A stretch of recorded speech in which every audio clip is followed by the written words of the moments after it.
안녕하세요 여러분, 저희는 아싸라비아입니다. 아싸라비아는 아웃사이더들이 모여서 인사이더들의 삶에 대해서 이러쿵저러쿵 얘기를 나눠보는 그런 팟캐스트고요. 저는 진행을 맡은 MC 대석입니다. 네, 안녕하세요, 쓰레빠짱입니다. 빠짱 하이. 안녕하십니까. 큰손 되고 싶은 작은손입니다. 작은 손님 하이. 다들 잘 지내셨나요? 어떻게 지내셨어요? 네, 뭐 되게 성의 없다. 그 뭐 어떻게 해야 돼? 뭐 아니 뭐 늘 성의 없어서 괜찮습니다. 네. 저는 슈퍼밴드 2가 이제 결선에 들어와서 아마 방송을 하고 있을 때는 끝났을 텐데 네. 감동적인 무대가 몇 개 있어서 아주 흡족하게 보고 있습니다. 누구를 밀고 계신가요? 저는 카디와 근데 우승은 어차피 그 크랙 실버일 것 같고요. 근데 하지만 저는 카디를 밀고 있습니다. 그렇군요. 투표하실 거예요? 처음으로 해보려고요. 나는 궁금한 게 이 사람들이 슈퍼밴드에서 새롭게 어떤 밴드로 조립이 되잖아요. 네네. 근데 원래 있던 소속팀이 있는 경우에는 그 다음에 활동을 어떻게 하게 될까요? 네? 병행하는 걸로 알고 있는데. 병행하겠지? 병행하기도 하지만 여기서 처음부터 그 약속을 받아놓고 시작했어요. 시즌 1에서 그게 좀 문제가 있어서 탈퇴하고 돌아가 버리는 경우가 네, 있어서 그거를 성실하게 할 건지 그거부터 확답을 받아놓고 이제 시작을 했으니까 아마 이 활동을 계속 할 겁니다.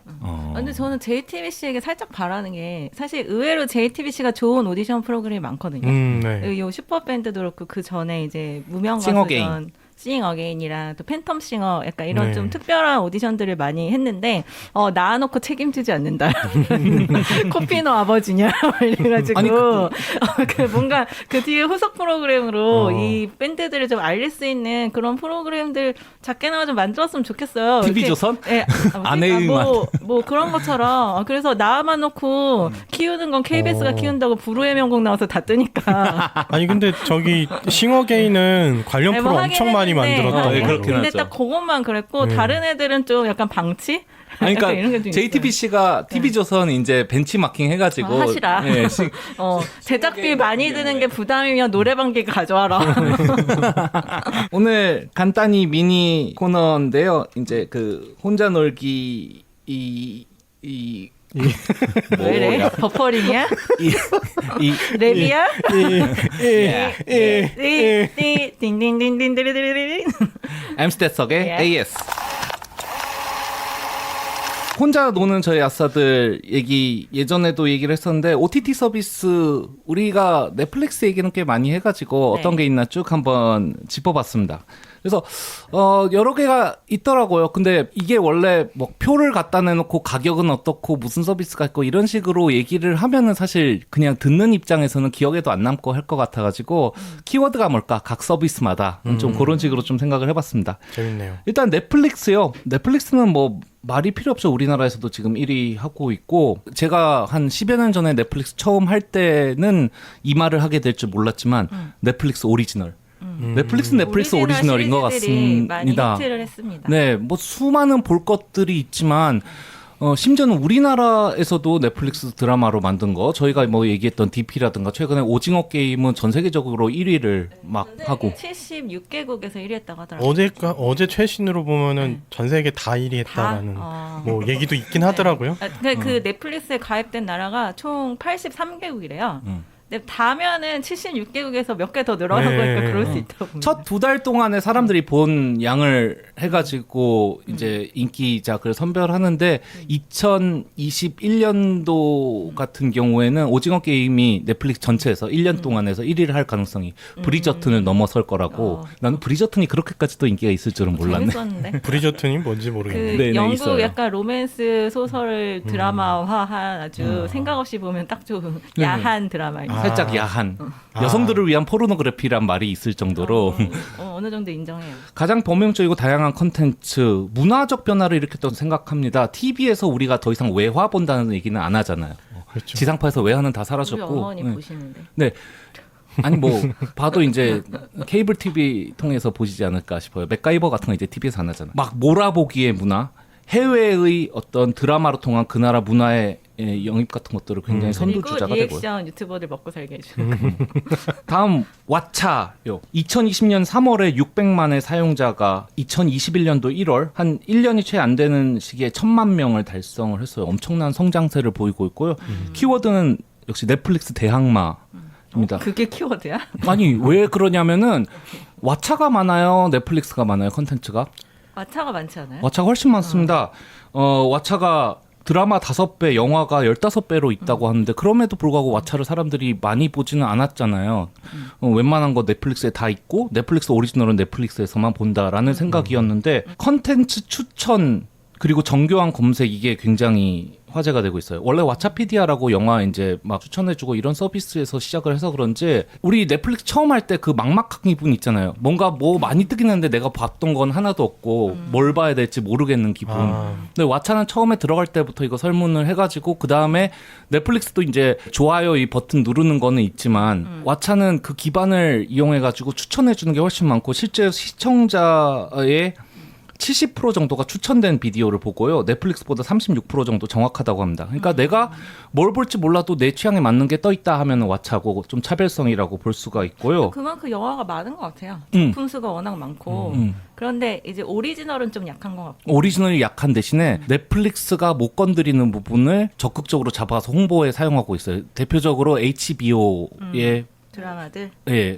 HBO도 따로 있는 걸로 따로 알고 있는데. 있어요. 거기도 있는데 HBO하고 협업해서 왕자의 게임이라든가 체르노빌 같은 거 가지고 킬링이브는 아마 HBO는 아닐 텐데 아무튼 넷플릭스에 없는 것들 해리포터 시리즈를 전체 다 몰아보고 싶다? 그러면 뭐 왓챠로 오는 거죠. 그렇게 해서 보는 식으로 왓챠도 많은 인원들이 등장하고 있습니다. 티빙인데요. 티빙은 TVN, 엠넷, JTBC 국내 그리고 방송. 라이브 방송 돌려보기 라이브와 VOD인데 특히 티빙 쪽에서만 TVN, 엠넷, JTBC를 라이브로 볼 수가 있고 이런 거 생각을 해보면은 젊은 사람들이 좋아하는 케이블 TV가 다 이쪽에 모여 있지 그렇죠. 않나요? 예. 그래서 제가 티빙을 한 1개월 무료 쓰려다가 결제를 실수해서 한 달 돈을 내고 썼지만 그것도 싱어게인 때문이거든요. 싱어게인 거기서 보다가 더 못 보니까 티빙 그 빨리 가입해가지고 그 보게 된 건데 퀵 라이브 방송 돌려보기라고 라이브 방송을 보려는데 또 늦었어. 그러면 들어와가지고 앞에서부터 처음부터 돌려볼 수가 있습니다. 뭐 그런 서비스가 있어가지고 VOD의 개념 매주 요 예능 프로그램은 꼭 봐야 되는데 하는 사람들은 티빙에 와가지고 그렇게 사용한다라고 보면 될 것 같습니다. 개인화가 부족하다 왓챠하고 가장 대비되는 지점인데요. 누가 들어가도 똑같은 화면이 보인다 뭐 이런 것들이 조금 단점으로 지적이 되고 있더라고요. 웨이브라는 서비스가 지상파 실시간 뭐 그런 것들이 티빙이랑 비슷한 거 아니에요? TV랑 비슷한데 이제 국내 서비스죠. 예, TVN, 엠넷, JTBC가 빠진 아 나머지 MBC, 알짜는 KBS. 빠지고. 알짜가 빠졌다는 점에서 조금 타격이 큽니다. 그럼 아쉽네. 예전에 실시간에 푸크랑 스트리밍 서비스인 옥수수가 합쳐져 가지고 웨이브가 됐는데 불편함을 많이 호소해요. 이게 앱 점수가 1.8점대인가 그런데요. 뭔가 두 시스템이 합쳐지면서 기술자들이 왔다 갔다 한 건지 이를테면은 이제 티빙이나 이런 것들은 넷플릭스 들어가서 이거는 돈을 내야 되나 하고 고민해 본 적 없잖아요. 그냥 보면 되는 거잖아요. 근데 웨이브나 뭐 티빙 같은 경우는 섞여 있는데 특히 웨이브는 들어가서 클릭하기 전까지는 이게 내 그냥 기본 매달 내는 요금제에서 볼 수 있는 건지 따로 돈 내고 사야 되는 건지 모르거든요. 볼만한 거 들어갈 때마다 이거 이제 막 돈 내야 되는 거면은 짜증이 이빠이 쳐오죠. 이 기술적인 실수는 얼마 전에 뽀로로 컴퓨터 왕국이라는 어린이용 영화 중간에 7초 정도 정체불명의 배드신이 삽입돼가지고 아이들에게 때일은 성교육을 시켜줬다라는 식으로 굉장히 논란이 됐었는데 이거 파일 문제 해결하는 과정에서 엉뚱한 파일이 섞여 들어갔다라는 얘기를 하고는 있는데요. 일단 기술적으로 굉장히 불안하고 그럼에도 불구하고 사람들이 그냥 실시간 보느라고 쓰는 서비스 조금 약세라고 보입니다. 저는 요즘 기사 봤는데 웨이브 쪽 오리지널 드라마가 꽤 인기가 있다. 그래서 어떤 거요? 가입자가 많이 늘었다. 저도 모르겠어요. 몇 가지 나왔는데 저도 전혀 들어본 적이 없는데 웨이브만의 오리지널 드라마가 꽤 뭐 티빙도 있다고 오리지널 하더라고요. 드라마 나오고. 그러니까 티빙, 웨이브 다 오리지널 있는데 제가 구태여 언급을 안 한 거는 기사에 오를 정도로 화제가 된 걸 제가 본 적이 없기 때문에 아직은 웹 드라마 수준이 아닌가 저는 그렇게 생각을 했어요. 근데 어느 정도 인지를 얻고 있다. 뭐 홍보 기사인지는 홍보 기사일 수 모르겠는데 있겠다. 예. 그런 기사도 있긴 하더라고요. 그거 덕분에 가입자가 많이 늘었다 뭐 이러더라고요. 다음 시즌이란 게 있습니다. 들어보셨어요 이거? 네. 어. 저는 이제 이 핸드폰 바꾸면서 핸드폰에서 그 시즌 1개월 무료 사용권 줬는데 안 썼어요. 그렇죠.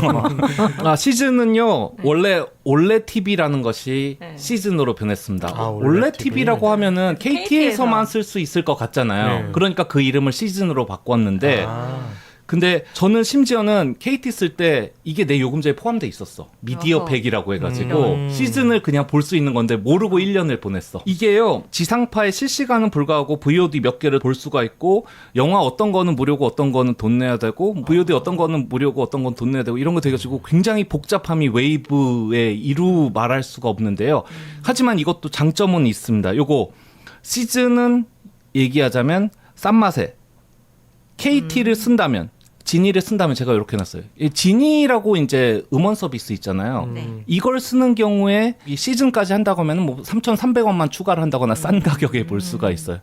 KT를 쓰게 되면은 이제 거기서 요금제 중에 미디어 팩이라고 이거에 포함된 게 있고 조금만 돈 더 내면 되고요. 뭐 9,900원짜리 요금제를 쓰면은 11,000코인을 줘서 구매를 가능할 수 있게 해주고 뭐 KT를 쓰면은 2GB까지는 요거에 대한 데이터 값을 받지 않는다거나 뭐 그런 것들이 있어서 이것저것 엮었으면 쓸 수는 있는데 이게 인기가 없으니까 엄청 프로모션을 때려 쓰는군요. 그러니까 근데 뭐냐면은 일단 난잡하네요.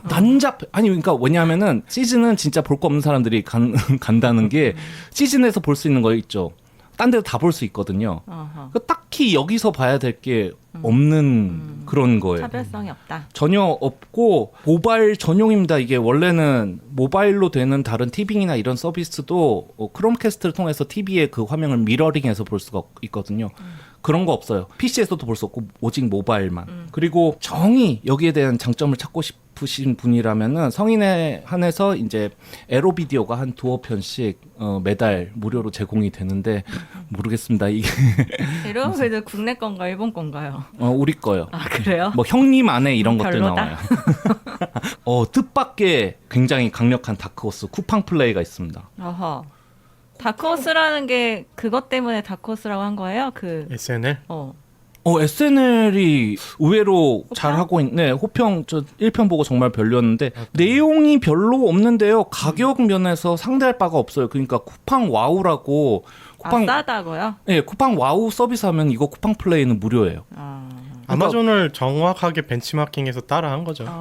로켓 배송 같은 거 이제 다음 날 바로 오거나 그날 당일에도 올 수 있는 이 서비스 2만 원 안 채우고도 이거 쿠팡 와우 몇천 원 안 하잖아요. 3천 얼마 매달 내는 건데 쿠팡 플레이가 무료로 따라오고 거기서 이제 SNL을 이제 죽었던 SNL을 다시 살려낸다거나 해외 축구 프로그램 라이브 중계까지 함으로써 쿠팡이 엄청나게 이거는 쿠팡 와우에 관심이 있다면 굳이 안 할 이유가 없는 그런 서비스가 아닌가 싶습니다. 그래서 대항마고요.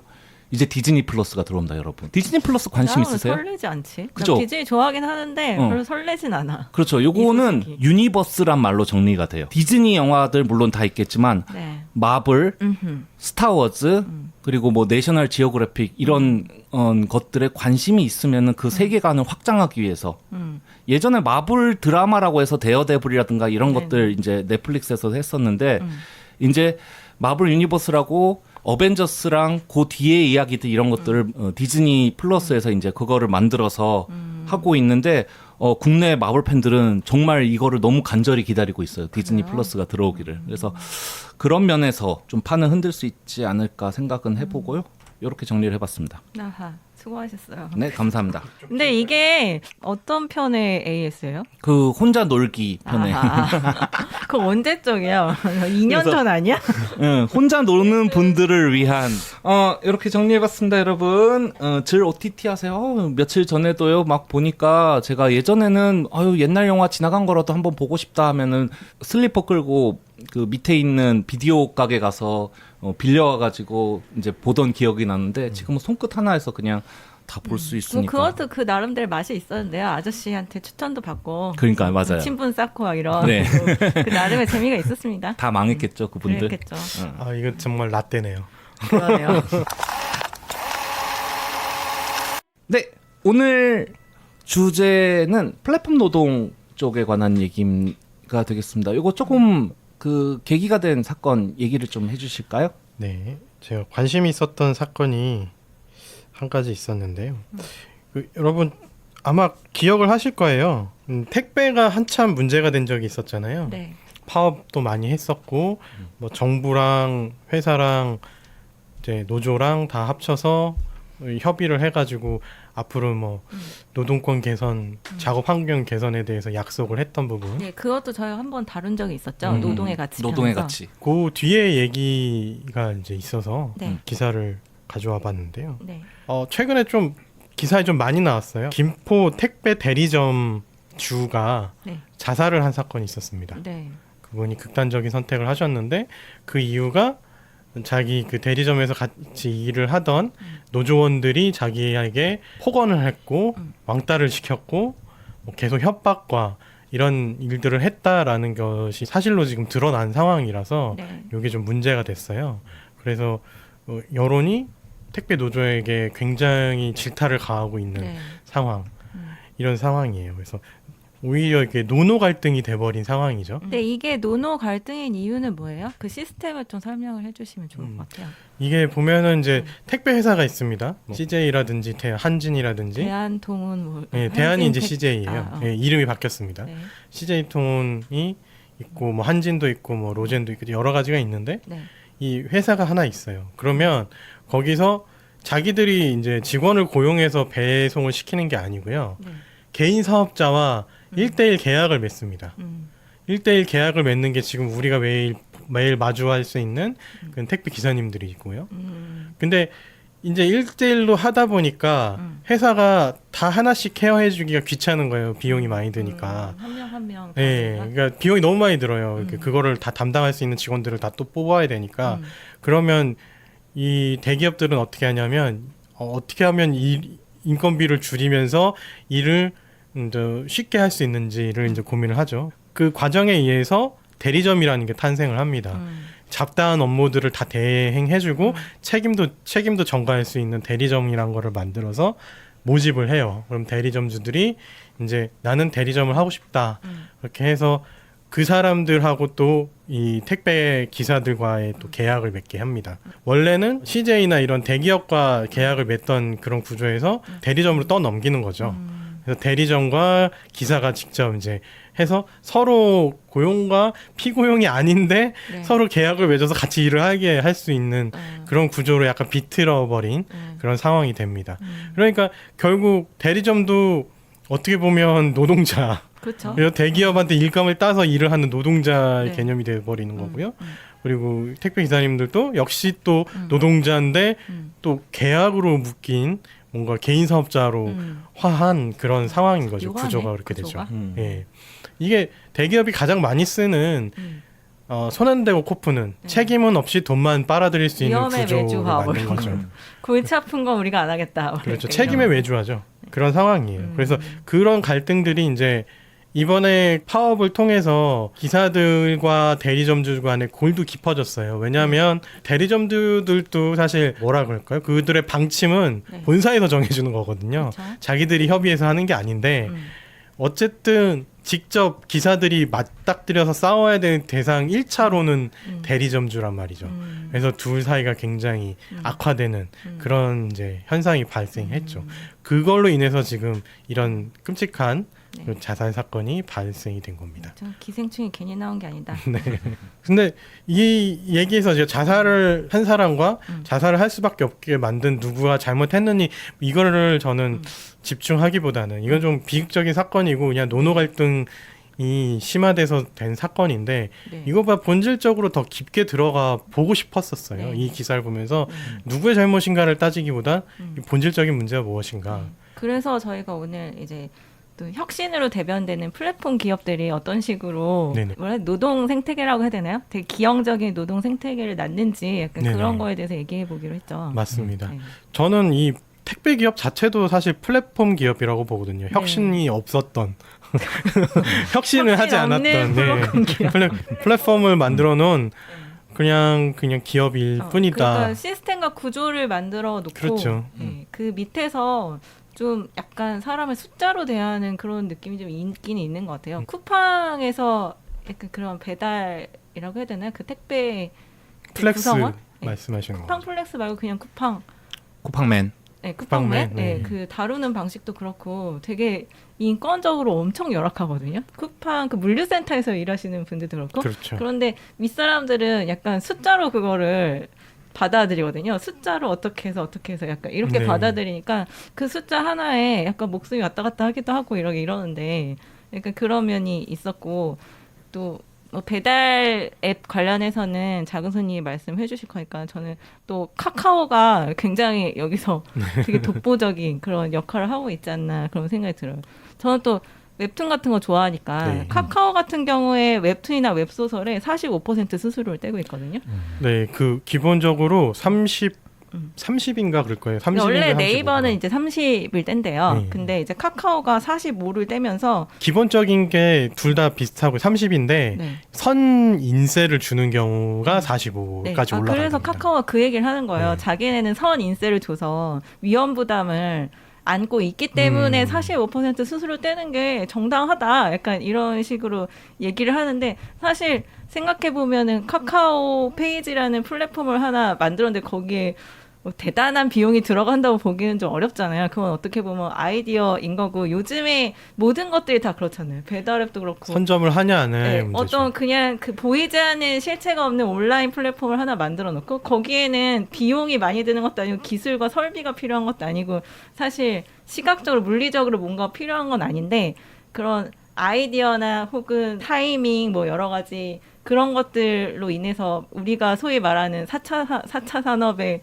어떤 그 혁신이 키워드인 어떤 그런 거를 만들어 놓고 거기에서 너무 큰 권력을 가지고 있는 거 아닌가? 약간 이런 생각을 좀 들게 만드는 거였어요. 일단 좋은 아이디어로 사업이 계속 굴러가게 만든다면 그 자체가 나쁜 건 아니잖아요. 그 자체가 나쁘다고 말하지 않았어요. 그러니까 그런 의미는 아니었어요. 만든 거 자체는 좋은데 네. 거기에서 과도한 수수료를 책정하는 것이 그러니까 그 뒤로 유지 보수 비용이 그러니까 상대적으로 많이 드는 게 아니고 처음 개발할 때는 많이 들어도 그래서 개발한 비용을 뽑기 위해서 30%까지는 용인을 하는데 그 뒤에 계속 유지 보수하고 계속 새로운 컨텐츠들이 나올 때는 추가 투자가 없잖아요. 사실은 거의. 그런데 그걸 갑자기 45, 35 계속 받아내는 게 그게 정당한가라는 의미로 말씀하신 것 약간 같아요. 그러니까. 그런 것 때문에 되게 기형적인 형태를 계속 만들어내니까 음. 약간 그런 것에 대해서 얘기를 하고 싶은 거죠. 아니 그러니까 저는 이제 그 진행을 하는 입장에서 네. 이런 부분을 궁금하지 않을까 그러니까. 그런 부분을 네. 제가 대신해서라도 질문을 해야 되는 입장이니까요. 그러니까 플랫폼 노동이라고 했을 때 우리가 뭔가 하나가 기형적이다 하면은 이건 시장의 논리에 의해서 뭐 망할 수밖에 없다 이런 식으로 얘기를 하는데 플랫폼에서는 그게 적용이 안 될까요? 예를 들어서 뭐 카카오 웹툰이 그렇게 막 갑질을 하면은 다른 웹툰으로 넘어가거나 하는 방법도 있잖아요. 근데 그게 소비자한테 갑질을 하는 게 아니라 이제 생산자한테 갑질을 하는 그러니까 거죠. 생산자에게 갑질을 하는 건데 우리가 그러니까 생산자 우리의 어떤 입장에서는 도덕심으로 아니 생산자 입장에서는 이 생산자가. 플랫폼을 꼭 이용할 필요는 없게 되지 않겠느냐 뭐 그런 거죠. 그냥 하지만 매출이 거기서 많이 나오기 때문에. 그러니까 그게 아까 말씀드렸듯이 선점이 중요한 건데 선점을 해서 어느 정도 시장 지배력을 가지고 난 다음에 갑질이 시작되는 거지. 처음에는 프로모션이나 뭐라 해서 되게 좋은 조건으로 계약을 하죠.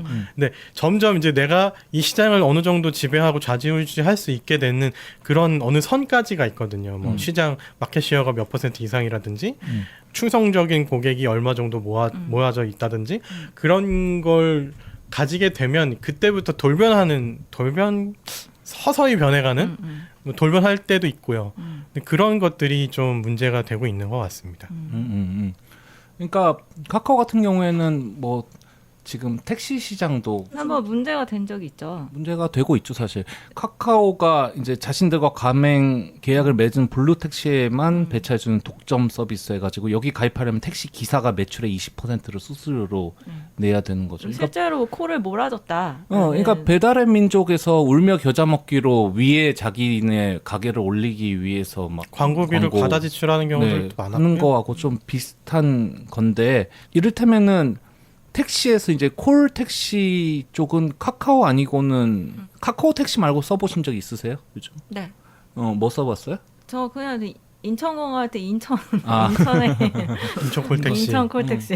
그러니까 심지어는 우리 애들도 이제 다 카카오 네. 택시 쓰거든요. 미리 이제 카카오페이 같은 걸로 지불하고 막 그러고 이제 언제 어느 쪽으로 오는지도 다 보이고 막 모든 서비스가 이제 앱으로 하면 너무 편하니까. 그게 플랫폼의 힘이잖아요. 그러니까 어떻게 보면 그거는 사람들의 생활을 더 낫게 해줬다라고도 할 수는 있는 거잖아요. 편의를 증진했죠. 편의를 증진시키기는 했는데 그 와중에 이제 독점이 생기게 되고 독점이 생길락 말락하면 이제 자본을 가진 이제 거대 기업 카카오 같은 경우에는 밀어붙여가지고 판을 아예 점령을 해버리고 그 다음부터는 자기 마음대로 고객이 아니라 거기에 자기와 함께하는 일종의 직원과 비슷한 이 플랫폼 노동자를 상대로 이렇게 뜯어먹는 게 되니까 모양새가 굉장히 안 좋아지는. 그렇죠.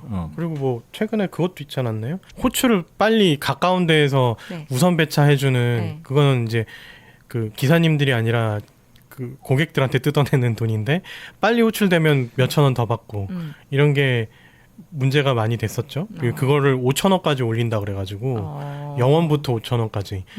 그래서 엄청 난리가 나서 안 쓴다 막 이러니까 갑자기 이제 예전처럼 0원부터 2,000원까지만 유지하겠다 뭐 이런 식으로 하기도 했고요. 그러니까 이게 단순히 플랫폼 노동자들한테만 착취하는 게 아니라 이제는 고객들한테까지도 슬슬 마술을 뻗치고 있는. 워낙 독점이 되고 있으니까. 네, 그러고 있는 상황이죠. 그리고 또 다른 플랫폼 네. 중에 네. 문제 있는 부분들이 몇 가지 더 있었는데 네. 최근에 또 기사가 좀 나왔었어요. 야놀자도 네. 사실 이게 숙박 플랫폼이잖아요. 야놀자도 초반에는 뭔가 이런 혁신을 이용해서 자기들 가맹업주들의 이제 이익을 많이 늘려줬다라는 평이 많았었고요.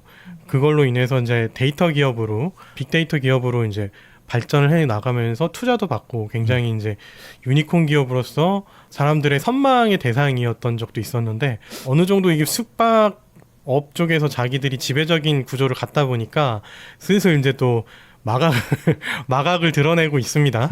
그래서 수수료를 터무니없이 높인다든지 아니면 지금 이제 자기들의 직영 숙소들을 그 기존 업체들을 사서 직영 업소들을 이제 만들어서 그쪽으로 약간 이제 리스트를 최상단으로 해서 우선적으로 채워지게 만든다든지 그리고 또 뭐 여러 가지 그 부당한 서비스 차지들, 광고비 이런 것들도 많이 매긴다든지 요거는 배달의 민족하고 거의 동일한 수법으로 가고 있는 것 같아요. 그런 부분들이 생겼고 그러다 보니까 막상 뭐 매출을 3천만 원을 올린 그런 모텔의 경우에도 여기 수수료 떼주고 여기 광고비 떼주고 못 떼주고 해서 한 300에서 400에서 적자가 났다. 이런 경우도 있는데 이거를 놀릴 수는 없으니까 아예 빠져버리면 아예 제로가 돼버리니까 그렇게는 못하겠고 계속 울며 겨자 먹기로 계속 이 적자를 감내하면서 사업을 영위하고 있다 이런 얘기들도 있습니다. 뭐 생각해보면 참 우리의 많은 것들이 앱들을 통해 가지고 이제는 배달을 하기 위해서 앱을 택시를 부르기 위해서 앱을 잠깐 쉬었다 갈 곳을 찾기 위해서 앱을 이런 식으로 계속 찾아보게 되는데 어차피 기업은 이익을 추구하는 그런 단체이고 어느 정도 자기네가 어드밴티지가 있으면은 그거를 최대한 활용하려 할 것이다. 그 자체의 문제는 없지 않느냐. 어디까지가 독점이고 어디까지가 부당한 사업 행위이고 여기에 대해서 뭐 기준은 무엇이냐 이렇게 묻는 목소리도 있을 것 같은데요. 그런데 이 온라인 플랫폼들의 약간 이런 형태에 대해서 사람들이 이게 갑질이라고 인식하고 있는 비율이 꽤 높은 것 같아요. 요즘 들어 특히 그렇죠. 네, 그래서 온라인 플랫폼 규제, 이런 갑질 규제에 대해서 찬성이 65.1%. 찬성이 65.1%면 반대가 그렇게 많지 대다수가 꽤, 찬성한다고 보면 꽤 되죠. 압도적인 그런 퍼센테이지거든요. 그래서 온라인 플랫폼을 이용하면서 노동자뿐만 아니라 소비자들도 어느 정도 약간 부당한 불편을 겪은 적이 있다라고 생각하는 사람들이 많더라고요. 어떤 식으로 부당함이 이루어질까요? 사용자 입장에서는? 사용자 입장에서는 플랫폼을 이용하지 않으면 괜찮은데 플랫폼을 이용했기 때문에 일종의 부당함을 느꼈다는 얘기예요. 예를 들어서 얘네가 사용하고 있는 게 우리가 제일 많이 사용하고 있는 게 예를 들어 네이버하고 그다음에 카카오인데 사실 그거 말고 대안이 그렇게 크게 있는 것 같진 않아요. 왜냐하면은 굉장히 다수가 그거를 그렇죠. 사용하고 있고 온라인 플랫폼 같은 경우는 다수가 사용한다는 게 굉장히 크잖아요. 아무래도 많은 사람들이 들어가 있어야 거기에서 어떤 혜택을 얻을 수가 있으니까 그런 면에서 피해를 입었다라고 하는 종류가 소비자 입장에서는 접속 불가나 서비스 장애, 그다음에 허위 과장 광고 이용자 기만, 과도한 개인정보 수집, 혹은 어떤 그 불만 사항에 대해서 중간에 사업자가 어떤 불만을 표시를 했을 때 조치가 없었다라던가 약간 이런 보호 조치가 없다, 약간 이런 것들이 항목으로 좀 나타났어요. 예를 들어서 해보면 기본적으로 네이버 같은 경우에도 얼마 전에 걸렸죠. 자기들 입점 업체한테만 리스트 상단에 올려서 매출을 유도한다든지 네. 그런 부분들이 있었죠. 그러니까 더 좋거나 더 싼 제품들이 있음에도 불구하고 자기들 업체, 그러니까 지금 스마트 스토어라고 하거든요. 스마트 스토어 입점 업체만 상단으로 더 올려줘서 그런 소비자에 대한 선택권을 침해했다라는 걸로 이제 과징금도 먹은 걸로 알고 있습니다.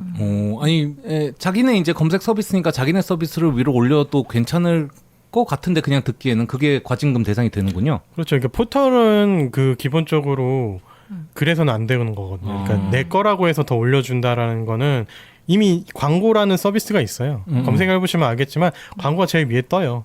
근데 그걸 제외하고더라도 일부러 그 알고리즘을 조작을 한 게 걸렸어요. 그러니까 기본적으로 자기네 그 스마트 스토어에 입점해 있는 업체들이 저 높은 점수로 그냥 올라갈 수 있게 일부러 그 조작을 했다라는 거죠. 다른 뭐 쿠팡이라든지 뭐 옥션이라든지 아니면 다른 그냥 일반 자기들 사이트 이런 거는 좀 더 밑으로 내려놓을 수 있게 그런 것들이 걸려서 공정위에 과징금을 아마 때려 맞은 걸로 제가 기억하고 있거든요. 그런 식의 이제 피해 아닌 피해도 있을 수 있고요. 이런 플랫폼 기업 같은 경우는 어떤 시스템이 AI에 의존하는 경우가 많잖아요. 뭔가 빅데이터를 활용할 경우가 많죠. 네. 위치 기억을 그 뭐 배달앱의 위치 정보 그게 없으면 안 되듯이. 그러다 보니까 그 개인의 뭐 안전이라던가 어떤 숫자로 보이지 않는 약간 그런 것들이 무시되고 있다. 약간 그런 문제점이 좀 지적되는 것 같아요. 막연한 불안감은 아닐까요? 그 원래 개인정보 특정 목적 이외에는 사용할 수 없도록 돼 있잖아요. 개인정보 얘기가 아니고 예를 들어서 쿠팡 이츠 그때 우리 쿠팡 플렉스 한번 초대해서 얘기 들은 적도 있지만 예를 들어 쿠팡 이츠 같은 경우에 그 배달을 이제 배정을 해줄 때 인공지능이 업무 처리를 하거든요. 그래서 어떤 그 직선거리나 약간 이런 것들을 계산을 해서 배달원들한테 이렇게 지정을 해주는데 그 안에서 노동자의 편의나 안전은 고려 대상이 아니니까 그런 의미에서 그 시간 안에 할당을 채우기 위해서 좀 과속을 하게 되거나 뭐 신호를 안 지킨다던가 약간 이런 식으로 무리해서 배달을 하게 하고 그거에 대한 안전 보장이 안 되는 약간 그런 일들이 발생하고 있다. 그러네요. 거리나 동선 같은 거 생각하면 오히려 배달하는 분들한테 좋을 것 같은데 그게 아닌가 봐요. 그러니까 그 컴퓨터는 이제 직선거리를 생각하는데 실제 거리의 교통 체계는 그렇게 되어 있지 않잖아요. 그래서 실제로 배정되는 거리랑 실제 라이더가 가야 하는 이 실제 거리가 좀 오차가 있더라고요. 차이가 있다고 하더라고요. 그럴 것 그래서 그 시간을 좀 잘못 계산하고 그러면 그 시간에 가야 되니까는 약간 그렇게 되고 약간 그런 문제가 생기면서 좀 무리한 운전이라고 해야 되나요? 약간 그렇게 돼서 사고가 난다던가 이런 일들이 발생하고 있대요. 사람이 배정하면 사장님 거기는 요즘 지금 이 시간에 가기 힘든데 말이죠. 그렇게 할 수가 있을 텐데. 교통체증이 심한 시간이니까 지금은 뭐 저 딴 쪽으로 몰아야 된다. 뭐 이런 게 되는데 그런 게 좀 없을 수도 그리고 있고. 또 도로 체계가 무조건 직선거리로 계산하게끔만 되어 있지는 않은데 그런 것까지는 고려를 못 하고 있나 봐요, AI가 지금. 뭐 내비에 준해서 직선 거리는 아니겠죠. 근데 뭐 가장 빠른 경로 막 뭔가 좀 그런 면에서 완전히 발전하지는 못한 뭐 어쨌건 사람 다 사정도 틀리고 뭐 그런데 그런 것도 있고 뭐 저 배민 라이더들한테 이제 지금은 없어졌는데 뭐 30분 뭐 배달 보장 뭐 이런 거 있었잖아요, 서비스가. 뭐 배민 라이더 말고도 뭐 맥도날드 이런 데도 30분 그러니까 뭐 몇십 분 지나면 무료로 하나 더 준다. 이런 프로모션을 진행했었거든요. 그것 때문에 난폭 운전과 신호 위반을 강제로 할 수밖에 없었던 그런 문제들도 사실 좀 있었죠. 근데 배민은 지금도 그런 거 있어요. 번쩍 배달. 번쩍 배달 들어오신 빨리 오는 거. 그래서 어떻게 빨리 오는 거? 그래서 저 일부러 번쩍 배달 안 번쩍 배달은 시켜, 그거 아니에요? 한 집에 하나만. 아 그거요? 예, 그래서 빨리 오는. 아. 아마 그 쿠팡이 씨가 그걸로 좀 예, 예. 떠가지고 그걸 따라한, 벤치마킹? 예, 그게 번쩍이 아마 한 집에 하나만일 거예요. 한 집에 하나만 하면은 그분들은 어떻게? 그만큼 이제 올라가죠, 수수료가. 그 전에 여러 개 했을 때는 수수료가 뭐 2,000원, 3,000원이었다면 한 집에 하나만 하면 5,000원 뭐 이런 식으로 올라가는. 근데 보통 배달 노동자들이 거의 오토바이 리스 하시는 거래요. 그래서 리스비랑 그다음에 유류비, 유지비 이런 거 다 나가가지고 생각보다 떨어지는 게 많지 않다. 뭐 그렇게 또 말씀하시는데. 근데 또 모르죠? 진짜 한 사람 얘기 들어보면 네.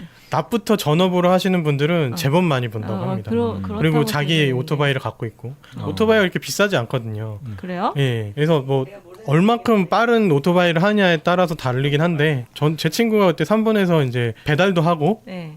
그 음식점도 했었거든요. 그래서 네. 이것저것 얘기를 해보면 자기는 이게 계속 된다면은 좀 위험해서 그렇지. 목숨 내놓고 하는 예, 거잖아요. 위험해서 그렇지 그냥 직장 다니는 것보다 이게 훨씬 더 번다. 이런 얘기를 하더라고요. 하지만 목숨을 내놓는 건 사실인 것 같아요. 그러니까 뭐 우리가 맨 처음에 이거 도입부에도 얘기를 했지만 결국은 노노 갈등이라는 거 노조 측하고 대리점 측에서 이렇게 갈등이 일어나는 원인을 만들어 놓고 회사는 별로 책임을 실제로 택배 비용의 가장 많은 부분을 가져가는 건 택배 사임에도 불구하고 그래서 그런 것들이 계속 지속되어 있고 그런 것들이 플랫폼 노동에서도 이 플랫폼을 만들어 놓은 사람들이 니들은 열심히 뛰어라라고 해놓고 거기에 대한 편의라든가 어떤 위험의 요소들은 고려하지 않는 것들이 우리가 우려하는 지점이 효율성 숫자를 너무 따지다 보니까 기존의 어떤 노동 환경이나 그 노동 생태 같은 게 있잖아요. 그런 거를 얘네가 파괴해버리는 거 아닌가? 새로 생겼으니까 완전 새로운 형태의 기업이잖아요. 어떻게 보면. 그러니까 완전 약간 기형적인 형태를 출현시켜서 좀 뭔가 되게 문제점을 막 양산하는 거 아닌가? 약간 이런 생각까지 들더라고요. 어떻게 보면 혁신의 선지자들이었는데 노동은 혁신이 안 되는구나. 약간 이런 생각도 들고 결국엔 이익으로 가니까 약간 그런 생각이 들더라고요. 네, 뭐 어쨌건 우리도 사용자로서 이게 되돌아갈 수는 없는 거라는 건 분명히 알고 있죠. 그렇죠. 우리는 쿠팡으로 물건을 시키고 뭐 어떤 카카오로 택시를 타고 또 배민으로 뭐 음식을 시켜 먹죠. 뭔가 결제도 다 손가락 끝에서 다 하게 되면서 그 전으로 돌아가면은 뭐 그것 불가능하기도 하겠지만 그렇게 하겠다는 사람은 하나도 없을 테고 어쩌면 우리도 이 끝없는 고통의 행렬에 어느 정도는 일조를 하고 있는 게 아닐까 하는. 이거 좀 궁금해지는데 그러면 이것도 규제를 하면 안 되는 건가요? 지금 그래서 플랫폼 이 자체에 대한 규제에 대한 방안들이 논의되고 있습니다. 정부 차원이나 국회 차원에서도 너무 심각해지고 있는 상황이라 그러니까 또 없잖아요. 아무것도. 새로 생긴 거니까. 지금 현재는 그렇죠. 그래서 이제 그거에 대한 법안이라든지 정책을 마련을 좀 고심을 하고 있는 것 같아요. 그럼 또 반대하겠죠? 근데 상대적으로 이거에 대한 반대는 좀 덜 할 수 있어요. 그래요? 왜냐하면 그동안에 힘을 가지고 있던 사람들은 플랫폼이랑은 전혀 연결점이 없거든요. 새로운 신흥 네. 신흥 부자들이라. 그렇죠. 그러니까 그동안 나랑 친했던 기자들이 없는 거죠. 그래서 이번에 국감에 불려 나가시더라고요. 네. 그냥 국감 불려 나가도 그냥 조금 뭐 욕 좀 먹고 혼 좀 나고 하면은 아무 흐지부지 되는 경우가 대부분이라서 그래요? 그게 쇼지 뭔가 실질적인 대책이나 효과가 되는 경우는 거의 없습니다. 기업을 불렀을 경우에 특히나. 교장실 불려가는 학생 같은 건가? 조심해. 네, 그런 거죠. 엄마 데려와. 국민들한테 보여주고 싶은 거죠. 나는 이런 기업들을 혼낼 수 있는 우리가 국회가 일을 하고 있다. 이런 거죠. 그 뭔가 그런 거 모르고 살다가 그냥 편한 거 쓰면 되지 뭐 하고 살다가 가끔씩 이런 뉴스가 딱 와닿을 때가 있는 게 라디오에서 이제 대리운전하면 제일 먼저 생각나는 게 1577 아닙니까? 1577이잖아요. 앞뒤가 똑같은 전화번호. 1577. 아니 근데 카카오가 이제 1577 가져갔다는 얘기. 그래요? 네네. 이 카카오 모빌리티가 1577 대리운전 무섭다, 진짜. 인수와 함께 카카오 T 전화콜 서비스를 해가지고 그런 뒤에 이제 어제 뉴스로 대리운전 업체 2곳을 추가 인수했어요. 그러니까 다른 대리운전 업체들이 이거는 독점이다. 이거 법적으로 이거 규제해야 된다 해가지고 너희가 65% 지금 차지한 거다. 막 그런 식으로 하고 있는데. 근데 아이러니한 게 그런 식의 카카오의 문어발 확장 때문에 주식은 떡락했던데. 아니 이제 문제가 일으킬 정도로 하니까 문제라는 기사가 너무 많이 와서 그래서 이제 이미지가 떡락한 되게 안 거죠. 좋아졌어. 네. 지금은 진해발 확장이라고 하더라고요. 그래가지고 문어도 막 아니고. 약간 망하기 직전이야. 주식이 너무 떨어져가지고. 지금 계열사가 뭐 100 몇십, 150개 그렇다고 하더라고요. 뭐 그렇게까지 늘어났다고 네, 하더라고요. 그렇다고 해요. 아니 그래서 이런 기사도 났어. 혁신의 상징이었던 카카오가 어쩌다 공공의 적이 됐는가. 그러니까. 그 카카오가 어릴 때는 오히려 작은 기업들 새로운 아이디어들 후원해주고 상생하고 이런 거 계속 이제 했던 그런 회사인데 어쩌다 이렇게 문어발식으로 모든 것을 다 확장해가는 그러니까. 그런 회사가 되었는지. 그 옛날에 이렇게 먹는 괴물 있잖아. 먹으면 덩치 커지는 괴물. 약간 그런. 불가사리. 저는 그거 생각했어요. 센가치로. 그래. 거기서 보면은 가오나시. 그 가오나. 착했던 애가 뭐 하나 먹어치고 뭐 하나 먹어치우면서 개구리 먹은 게 최악이었어. 발생겼잖아. 그래가지고 조금 어떤 식으로든 이거를 우리가 더 이상 어떤 슬픈 사람들이라든가 그걸로 해서 고통을 겪고 심지어는 자살의 선택에까지 내몰리는 그런 것들이 우리의 손끝에서 편하게만 생각했던 그런 플랫폼 시장의 뒷면에는 있지 않은가. 그러게요. 거기에 대해서 좀 해결을 위한 노력, 뭐 저도 어떻게 해결해야 될지 감이 오는 건 아닙니다만 그러게요.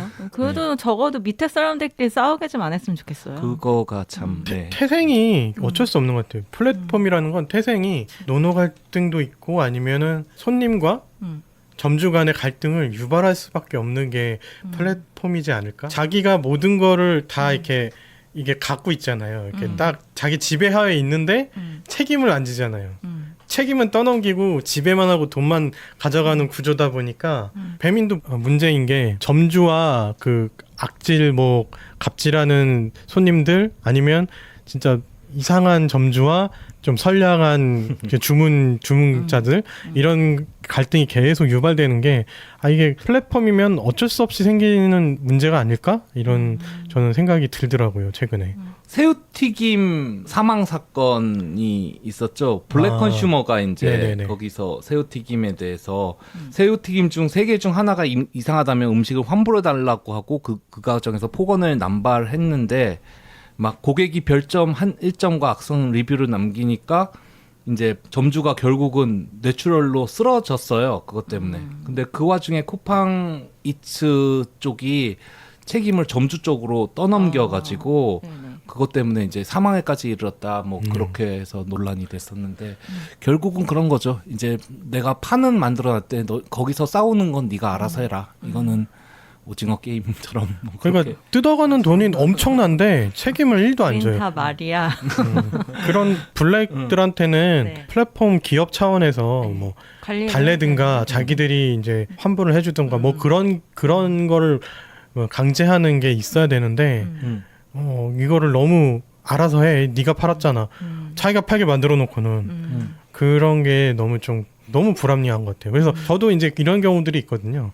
저희도 보면은 이상한 고객들이 있어요. 그래서 막 말도 안 되는 것 같고 뭐 환불을 해달라고 막 하는데 아니 이상이 없는데 왜 그러시냐.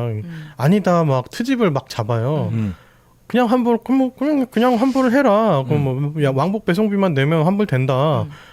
그럴 수 없다. 해. 배송비 못 내겠다. 배송비도 못 내겠다. 난 절대 안 된. 배송비를 어떻게 나한테 뜯어가려고 그러면 막 이상한 소리를 막 해요. 그러면 또 이러네. 근데 우리는 법적으로 문제가 없거든요. 그래서 그런 부분. 그러면 나도 모르겠는데 그냥 마음에 안 들면 환불하면 되는데 대신 그거는 왕복 배송비가 그게 당신이 묻는 거는 법으로 정해져 있는 거고 우리가 제품의 잘못이 아니고 근데 우긴다고 해서 제품의 잘못이 되는 건 아니지 않느냐 설명하면 끊어요. 그리고 이제 막 저희는 네이버 통해서 들어온 사람들도 있으니까 네. 그러면 그 사람은 네이버 통해서 들어온 사람이란 말이죠. 네이버에다가 막 뭐라고 하는 거예요. 거기서 또 블랙짓을 하는 거예요. 그럼 네이버에서 저희한테 전화가 와요. 어떡하실 거냐고. 이 사람 어떡할 거냐고 나한테 물어봐요. 네. 그럼 저는 이제 막 또 얘기를 하죠. 이런 상황이고 저런 상황이고 뭐 나보고 어떡하려는 거냐. 나는 해줄 대로 다 해주겠다는데 안 한다는데 1도 손해를 안 보겠다는데 자기가 단순 변심인데 1도 손해를 안 보겠다는 건 있을 수 없다. 그리고 이제 저랑 네이버랑 한 서너 번 또 전화를 해요. 그러면 네이버는 또 저희도 한 몇 번 또 얘기를 했겠죠. 그러면 이제 결국 끝까지 가면 끝까지 제가 버티잖아요. 근데 보통은 그렇게 잘 못 버텨요. 네이버가 전화하면 쫄아가지고 나한테 불이익 주는 거 아니야? 막 이러면서 앞으로 물건 못 올리게 하겠어 할까 봐서. 네. 저희는 어차피 뭐 몰라 난 배짱이야 하면서 이렇게 가니까 네이버도 약간 당황하거든요. 그럼 끝까지 버티면 네이버가 한숨을 쉽니다. 그러면 저희가 알아서 처리하겠습니다. 저희가 뭐 그쪽에게 뭐 그냥 환불해 하게 해주고 저쪽은 무료로 해주고 사장님한테는 그 왕복 배송비를 저희가 차감을 해드릴게요. 이런 식으로 처리를 해주더라고요. 그거는 어느 정도는 개입을 해준. 근데 그런 일이 생길까봐 항상 사기 전에 그 멘트 뜨던데 이 사업자랑 우리랑 아무 상관없다고 이렇게 뭔가 치던데 이렇게 넘어갈 때 이 사업자 판매자 뭐 우리는 네. 뭐 그것만 해주는 그래서 거다. 그런 일들이 제 비일비재하다 보니까 그런 것들이 이제 또 생긴 거죠.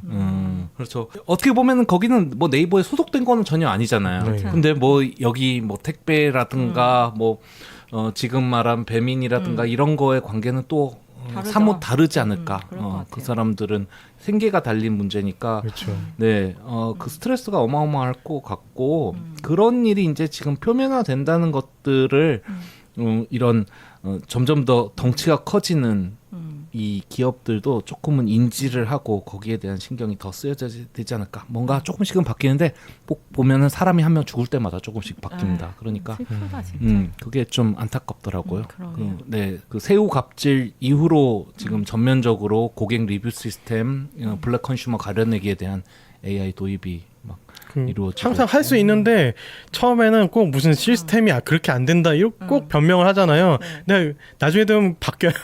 할 수 있는 건데 안 하는 거죠. 죽으면 바뀌죠. 사람이 죽으면. 꼭 죽어야 바뀌는 거야. 안타까운 일입니다. 자기들이 안 죽는다고. 그렇습니다. 네네. 혹자는 이렇게 얘기할 것 같습니다. 그렇다고 니들이 안 쓸 건 아니잖아.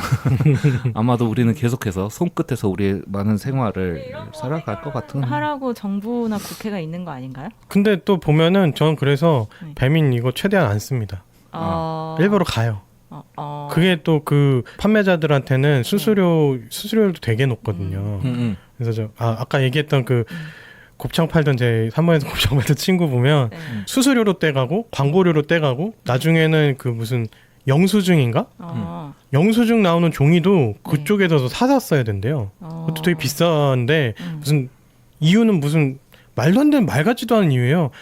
비 오면 잉크가 젖어서 이게 막 이렇게 번지니까 안 보인대요. 그러니까 자기는 특수 잉크를 쓴 자기네 영수증 종이만 써야 된대요. 배민에. 그래서 그것도 팔아먹고 모두 팔아먹고 뭐 팔 수 있는 건 다 파는 거예요. 그래서 엄청 뜯어간다고. 사실상 진짜 남는 거는 배민한테 열심히 일해서 배민 배불려주고 나는 생활비도 제대로 못 건져가는 그런 구조가 이미 확립이 됐다고 하더라고요. 사실 배민으로 해서 더 잘 팔리는 게 아니라 배민으로 해야만 팔리니까 지금은 고기밖에 그렇죠. 먹힐 수 없는 구조가 됐죠. 거의 소장농이네. 그래서 조금 잘 시켜 먹는 데 있으면 전화번호 알아놨다가 네. 직접 주문한다거나 그렇게 그렇죠. 하시는군요. 늘 그렇게 하고 있습니다. 부지런해야겠다. 나처럼 게으르면 안 되겠다. 또 스레바짱 말도 이해합니다. 개인의 노력도 물론 중요하지만 어떤 시스템적인 전체를 보는 눈이 필요하겠죠. 그래서 오늘 플랫폼 노동 사용자들 혹은 노노 갈등을 방치하는 그 상태에서 계속 진행이 되고 있는 그런 플랫폼 노동에 관한 이야기를 오늘 나누어 보았습니다. 스레바짱 요즘 수능 직전이라 가지고 바빠가지고 잠깐 또 쉬어야 된다면서요? 네, 그래서 다음 방송부터는 작두님이 컴백을 하시고요.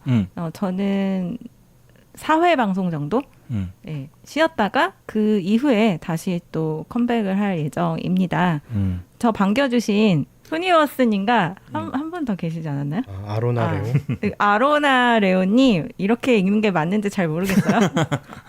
네, 제 컴백과 동시에 거의 동시인가? 아무튼 환영해 주셔서 감사하고요. 잠깐 한 달 정도 다시 네, 일 좀 하다가 다시 돌아오도록 하겠습니다. 바쁜데 몸 건강하게 건강해치지 않게 열심히 일하고 또 11월 달쯤에나 또 다시 뵙도록 하겠습니다. 네. 스랩바짱님 보니까 저희는 인기 멤버 저를 이제 주축으로 계속 박아놓고 나머지 멤버는 이렇게 돌려가면서 방송을 하는 게 아닌가.